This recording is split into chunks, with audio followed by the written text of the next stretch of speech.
का अवस्था प्रस्तुत करे छे। आइ अपना सब गाम के शिक्षा के विकास एहि गाम के एकटा धरोहर नरेंद्र मेमोरियल विद्यालय पर चर्चा करे के लेल सब गोटा एठाम बैठल छी। हम सब गोटा के पुनः स्वागत करे छी। आब हम कार्यक्रम के आगा बढ़ावे सब गोटा के स्वागत करें।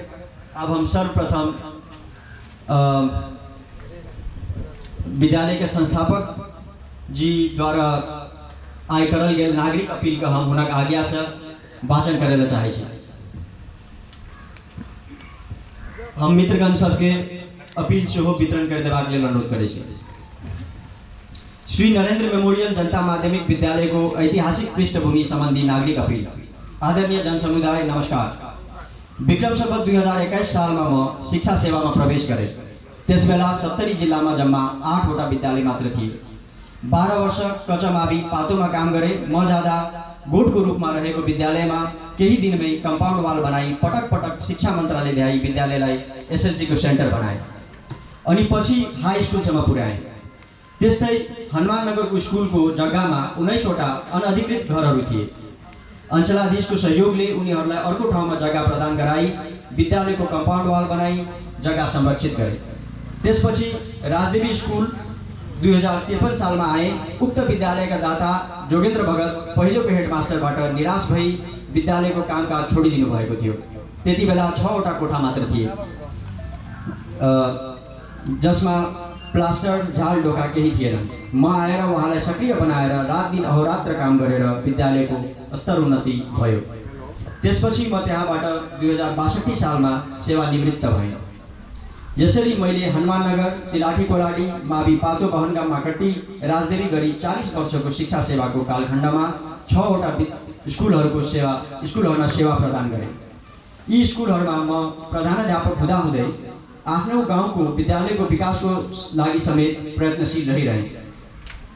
विक्रम संवत 2036 सालमा मेरो तेजस्वी कान्छो भाइ नरेन्द्र देवको दुर्घटनामा परि असामयिक निधन भयो।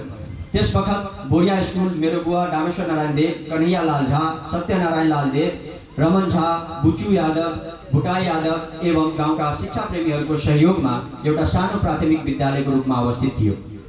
मैले आफ्नो गाउँको सबै स्थानीय बुद्धिजीवीहरूलाई बोलाएँ। सबैलाई भेला गरी सबैको सहयोग लिएर प्राइमेरी विद्यालयलाई निम्न माध्यमिकको रूपमा स्थापना गराएँ। विक्रम संवत 2037 सालमा निम्न माध्यमिक विद्यालय निर्माण हेतु विद्यालयको नाममा मैले जग्गा 1 बिघा 8.5 कट्ठा जमिन रजिस्ट्री गरेँ। साथै यसै गाउँका श्री दुनाई मडरले पोखरीको डिलमा रहेको जग्गा प्रदान गर्नुभयो एवं स्वर्गीय मग्नु झाले 10 कट्ठा, स्वर्गीय सत्यनारायण लाल देवले कजोलीमा 6.5 कट्ठा र स्कुलको फिल्डसँगै मेरो जमिनसँग जोडिएको 1 कट्ठा, स्वर्गीय नन्दकुमार झाले 4.5 कट्ठा र स्वर्गीय काली यादवले 3.5 कट्ठा जग्गा दान गरे। यी सबै काम मेरै प्रयासमा सम्भव भएको हो। त्यसबेला म वर्षाइन स्कुलमा केन्द्राध्यक्षको रूपमा सेवारत थिएँ। त्यसपछि त्यहाँका स्थानीय शिक्षक र अभिभावकसँग समेत केही रकम उठाएर बोरिया स्कुलको निमाविको भवन निर्माण कार्य पहिलो पटक सुरु गराएँ। यस क्रममा मेरो मित्र मृगेन्द्र सिंह र धरमदेव यादवको सक्रिय सहयोग रह्यो। भवन निर्माणको अन्तिम चरणमा छानाको लागि चाहिने जस्ता चदराको लागि मेरो मित्र तत्कालीन जिल्ला सभापति सुरेन्द्र झाले जिल्ला पञ्चायतको माध्यमबाट सहयोग गरेका थिए। सो भवन निर्माणमा तत्कालीन विद्यालय व्यवस्थापन समितिका अध्यक्ष प्रातस्मरणीय श्री मग्नु झाको सक्रिय भूमिका रहेको थियो। विद्यालयमा उहाँको नाममा छात्रवृत्तिको कोष पनि स्थापित छ। विद्यालय परिसरमा रहेको सरस्वती माताको मन्दिर पनि उहाँकै देन हो। यसरी नरेन्द्र मेमोरियलको निम्न माध्यमिक विद्यालय निर्माण भयो। त्यसपछि माध्यमिक विद्यालय बनाउनका निमित्त त्यस समयमा 1 लाख रुपैयाँ धरोटी राख्नुपर्ने प्रावधान रहेको थियो, जसको लागि मेरो हितैषी डाक्टर गंगा प्रसाद देवसँग 1 लाख रुपैयाँ सहयोग लिई फिक्स डिपोजिट गराई माध्यमिक विद्यालयमा परिणत गरे।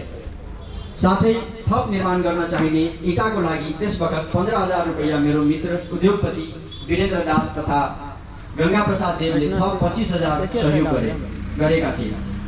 यी सबै कामलाई मूर्त रूप दिन मैले अनेकौं पटक काठमाडौँ पुगेर शिक्षा मन्त्रालय ल्याउनु परेको थियो। यसै गरी सांसद जितेन्द्र नारायण देव मार्फत भारतीय दूतावासको सहयोग लिई 3 तल्ले पक्की भवन 9 कट्ठा बनाउनमा पहल गरे। विद्यालयमा पहिलोपटक छात्रवृत्तिको व्यवस्था मिलाउन मेरो अनन्य मित्र स्वर्गीय प्राध्यापक डाक्टर सुनिल कुमार झाले 2 लाख रुपैयाँ सहयोग गर्नुभयो। उहाँबाट प्रेरित भई अन्य दाताहरूले पनि छात्रवृत्तिको लागि रकम जम्मा गरे। पछि मैले पनि रु 2 लाख र मेरो भाइ वीरेन्द्र नारायण देवले रु 1,25,000 छात्रवृत्तिका लागि जम्मा गरे। विद्यालयमा कान्छो भाइ स्वर्गीय नरेन्द्रको शालिग र हनुमानजीको मन्दिर बनाई विद्यालयलाई हस्तान्तरण गरे। विद्यालयको सुरुवातदेखि नै म हरेक व्यवस्थापन समितिमा संस्थापक दाताको रूपमा रहँदै आएको थिएँ। केही पूर्वाग्रहका कारण मेरो सहभागिता र सक्रियता एवं विद्यालयप्रति मैले गरेका योगदानहरूलाई नजरअन्दाज गर्दै नव व्यवस्थापन समितिमा सदस्यको रूपमा मलाई ग्रहण गरिएन। यहाँसम्म कि मैले निर्माण गराई विद्यालयलाई हस्तान्तरण गरेको हनुमानजीको मन्दिरको नित्य पूजन, प्रत्येक मङ्गलबार हुने भजन कीर्तन एवं हरेक वर्ष रामनवमीको अवसरमा हुने विशेष पूजनको जिम्मा लिँदै आएको छु। मन्दिर प्रवेश गर्ने उत्तरपट्टिको द्वार पनि नव समितिको प्रभावमा बन्द गरिएको छ, जसले गर्दा दैनिक पूजन, सरसफाई एवं दर्शनमा समेत कठिनाई भएको छ। विद्यालयको पूर्वाधार विकासमा अध्यक्षहरूमा स्वर्गीय मग्नु झा, श्री रविलाल दास, नरेन्द्र यादवहरूले सधैँ स्कुलप्रति सेवाभावमा रही आफ्नो सक्रियता देखाउनु भएको थियो।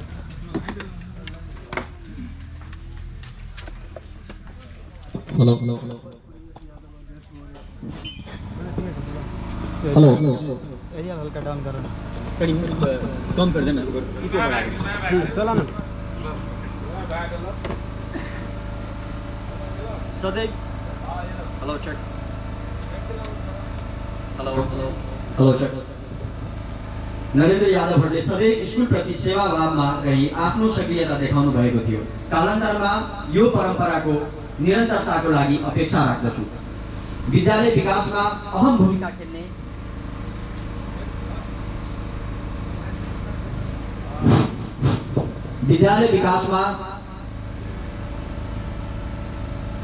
भूमिका खेल्ने प्रधानाध्यापक सिसवा धनगढी निवासी स्वर्गीय राजेन्द्र प्रसाद यादवको भूमिकालाई स्मरण गर्न चाहन्छु। उहाँसँग मेरो अग्रज र अनुज जस्तो सम्बन्ध थियो।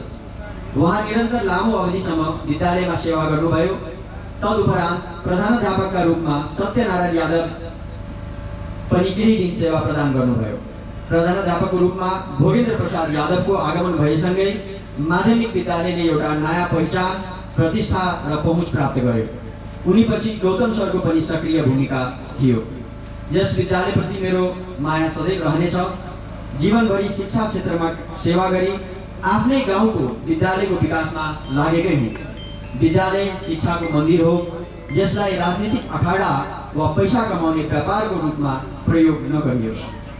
जीवनको 83औं वर्षमा प्रवेश गरिसकेको म भोलि रहँला नरहँला म प्रत्येक जनमा हार्दिक अपिल गर्न चाहन्छु कि यहाँहरू निस्वार्थ भावले यस विद्यालयको संरक्षण एवं विकासका लागि सदैव तत्पर प्रयासरत रहनुहोला। जितेन्द्र नारायण देव, मिति 2080-3/18 गते। अब वक्ता के रूप में सर्वप्रथम हम विद्यालय के पूर्व प्रधानाध्यापक आदरणीय श्री भवेंद्र प्रसाद यादव सर के हम 2 शब्द राख देबाक लेल अनुरोध करबेन। धन्यवाद उद्घोषक जी।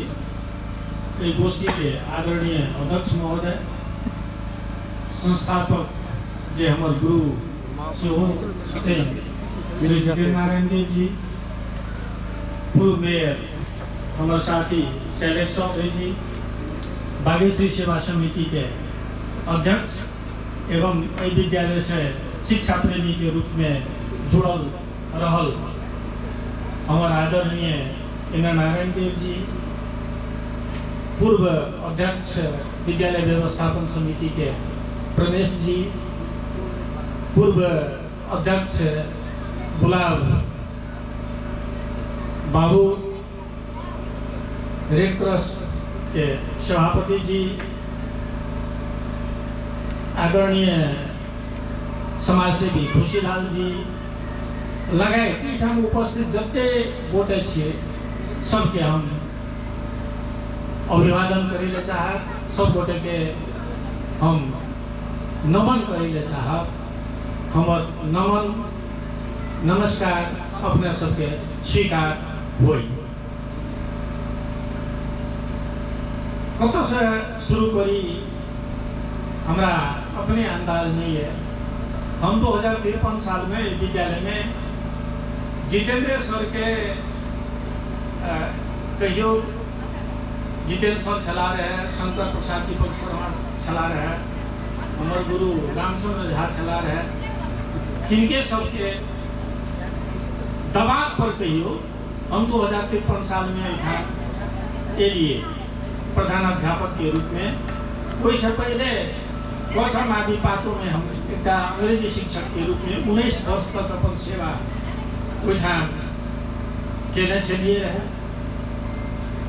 और भीतरी अगर मन से कहे तो हम विद्यालय में एक खातिर नया अवैल चाहे छलिए रहे जे राजेंद्र बाबू जी विद्यालय के प्रधानाध्यापक चला रहे तो बराबर अवैध रहिए जितेंद्र सर से भेंट घाट आदि इत्यादि हुई चले रहे। तो हम देखने लिए इजमा के आर्थिक स्थिति, इजमा के शैक्षिक पक्ष और भरतपुर विद्यालय कक्षमादि पातो हमरा छोड़े ओहना कठिनाई बुझाई चल रहा। लेकिन हिनका सबके प्रेरणा दबाव स्वरूप 2053 साल में हमें विद्यालय में एलहुँ। हमर सहकर्मी साथी एक